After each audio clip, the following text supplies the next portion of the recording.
Mad Montreal, that is Mothers Against Drug Driving, held an event this morning in Dorval, the Red Ribbon Campaign, to raise awareness and draw attention to the fact that Quebec still has the highest blood alcohol limit in Canada. They would like to see that lowered to what it is in other provinces, 0.05. Antoine Bittar sadly lost his daughter, Jessica, to an impaired driver. She was just 26 years old. He and his wife were at the event this morning, and Antoine joins us now. Thank you for your time today, Antoine. Thank you. So it's been 8 years, I understand, since you lost your daughter, but I imagine this is the kind of grief, the kind of tragedy that never really goes away. So what would you like us and everyone to know about your daughter?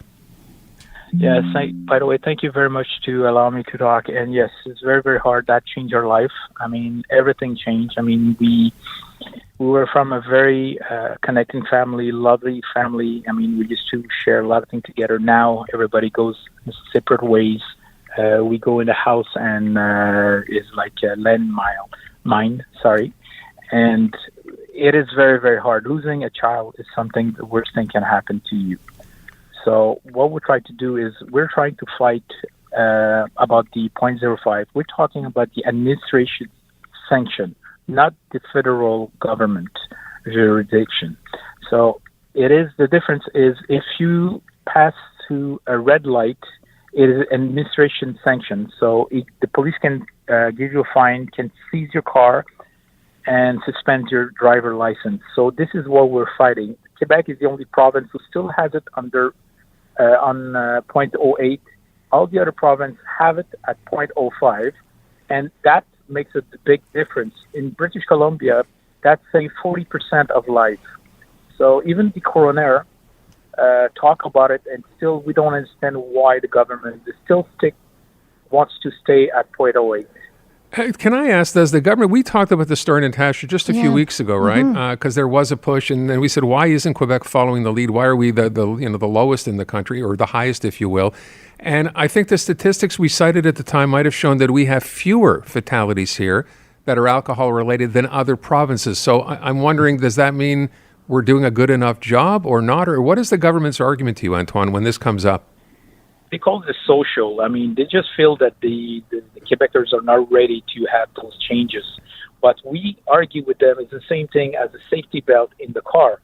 At the beginning, everybody argued that, this is my life, this is what I decide, I can do what I want to do in the car. Well, when the government decides to do it, enforce it, it saves a lot of lives. And now everybody get in the car and put their safety belt and save lives. So we're not sure. I mean, what we need, when we talk to different group of people, everybody's kind of ready for it. It's just like somebody needs to ask the question in the chamber at l'Assemblée nationale and say why. And this is the hardest part, because we met people from some different deputy, and we asking them, and they still have no answer. They say, you know what, yeah, this is a very good question, but don't ask us. I mean, somebody has to ask the government why. And if it's something related to politics, like they're scared to lose the next election, we're talking about saving life. I mean, their job is to save lives, to protect their citizens. So we still don't understand. Yeah, it somehow doesn't make sense. And that number, 0.08, being that much higher than, I mean, it's not like, 0.01 difference. That's a big difference. I can only imagine how frustrating it is for you to kind of come up against a wall here. At the event today, there were a lot of people and families, I understand, who have lived similar circumstances for you. What's the feeling amongst, I'm sure coming together like that must be really helpful and healing, but there must be anger amongst people that the government's not moving on this.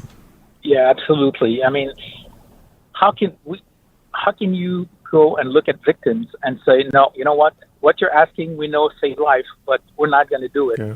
So are you telling me this is the death of my daughter, the loss that I have, is not meaningful for you, doesn't mean anything? And the next one, because if you take a decision right now, you're going to save life. So the next one, you don't care about it.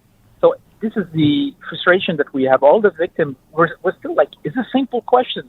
It's not a big fight. It's not something we need lawyers. It's not something that we need a lot of people around. We just need to do it. We have the administrative sanction at 0.08. They exist right now. We wanted to lower it at 0.05 because, at 0.5, 0.6, you probably already at 40%, you lost your capability of driving correctly. So It is. You are dangerous at point oh 0.05. You are dangerous at point oh 0.06. And now, if the police do roadblock and stop somebody at point 0.6, point 0.7, they have to let them go. What's going to happen? The person, and in maybe 15 minutes after that, or half an hour later on, the person might be at point 0.9. What happened if they stop, they let it go at point 0.6, and the guy goes and kills somebody else 30 minutes after? Doesn't make sense. No, it doesn't make sense. It's hard to believe, isn't it, in a sense? It seems so black and white to us, but yet the government will put this off, and really not provide any kind of rational explanation. Only for it boils down to popularity, and it that's seems not that okay. way.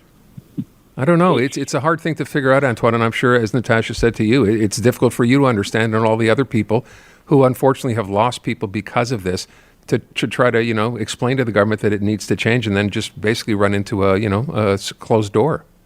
Yeah, and the worst that we have a hard time to understand is, like, there's been studies, and there's l'Association de la Santé Publique du Québec who did 2 surveys, 2022 and 2023, where you see that people start to understand and start to agree that yes, we have to lower it at 0.05 because it's important. A lot of people, when we talk to radio, people said, you know what, I agree, 0.0 should be the should be 0.0. When you drive, you drive. You don't eat, you don't do anything. And we understand that it's not just alcohol, it's drugs. And of course, MAD is really about the impaired driving, but texting when you're driving, it is dangerous. Mm-hmm. So distracted driving, too.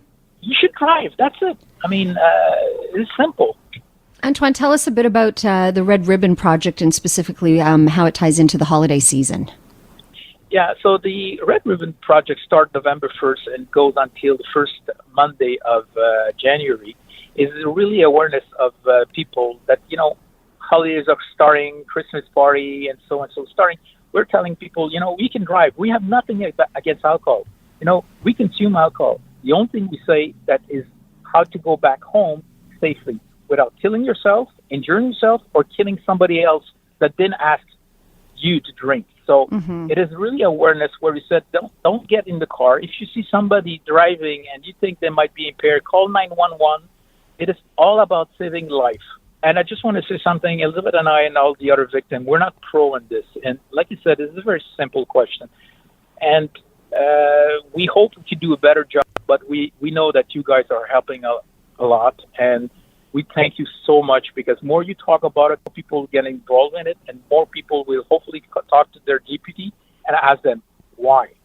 Thank you, Antoine. It's great work that you're doing, and with the hope that what happened to you and your family won't happen to others. Thank you so much for your time today.